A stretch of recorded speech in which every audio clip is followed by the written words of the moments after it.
How to buy Sponge token. Now, before we start, this is not financial advice. I'm not professional or economic expert. So before investing in any project that you find on my channel, please do your own research. Now, before going on by this token, make sure to check their X account and keep following their updates about this token. And don't forget to check their Telegram channel too and check their community. As you can see, they have 1,000 members there. Now, as you can see, this token is available on the screener. It created 19 hours ago and it increased by 2,000% in the last 24 hours. And also, this token trending number 7 in the BNB Smart Chain section on the screener. Now, to be able to buy this token, what you need to do, just click here to copy the token address and open your Bitget wallet for that. Now, after that, from the top right corner, click here and select the BNB chain network.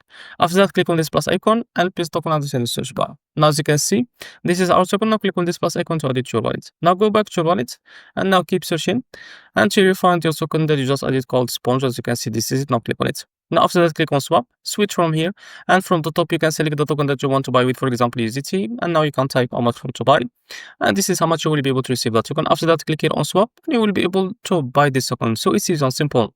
So this is how to buy Sponge token. If you found this video helpful, please like and subscribe. See you next video.